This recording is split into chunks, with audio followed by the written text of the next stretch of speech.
ගෑණියෙක් නිසා ඉවසන්නේ. ඇයි යන්නේ දැන් එන්න. මේ අපේ ප්‍රාදේශ සභාවේ පවුලේ කට්ටිය ප්‍රාදේශ සභා මන්ත්‍රීගේ පවුලේ කට්ටිය මේ අපේ ගෙදරට ඇවිල්ලා ගහනවා. අපිට තර්ජනය කරනවා අපිට ගහනවා. මේ ගෑනු නිසා මං ඉවසගෙන ඉන්නවා.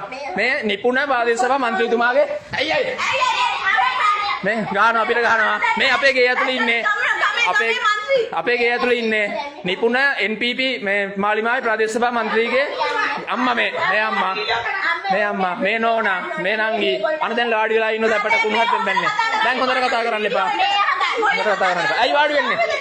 නැගිටින්න අපේ පුඩු වල වාඩි වෙන්න බෑ ඔයාලට. නැගිටින්න එළියට බහින්න. මගේ ගෙදරින් එළියට බහින්න. ඔහේ මන්ත්‍රී නෙමෙයි ජනාධිපති වුණත් අයියා මට වැඩක් නැහැ එළියට බහින්න.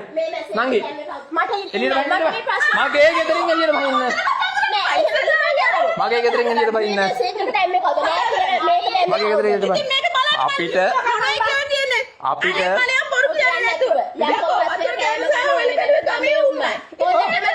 ඉතින් මොකද්ද?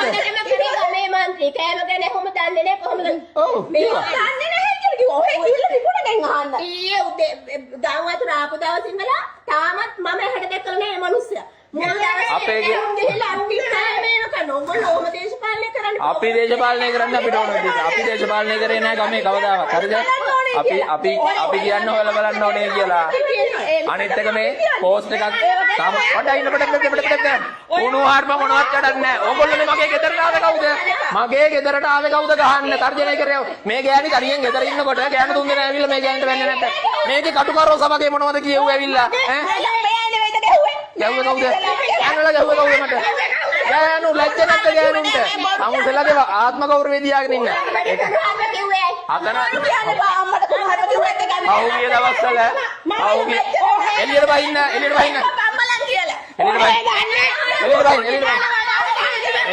මගේ ගෙදරින් එළියට බහින්න මේ ටීචර් කෙනෙක් මන්ත්‍රී මේ මාලිමා මන්ත්‍රීගේ පවුලේ තාමත් යන්නේ අපිට ගහන්නමයි හදන්නේ මේ මාලිමා මන්ත්‍රීතුමාගේ හරිද මේ ඔන්න බලාගන්න මේ ගෙදරට Facebook එකේ දාපු එක කමෙන්ට් එකකට ඇවිල්ලා මේ වෙන්නේ Facebook එකේ. එතකොට මේගොල්ලොන්ට මේක දරා ගන්න බැරි නම් මේගොල්ලොන්ට කොහොමද දේශපාලනය කරන්නේ? කොහොමද දේශපාලනය කරන්නේ?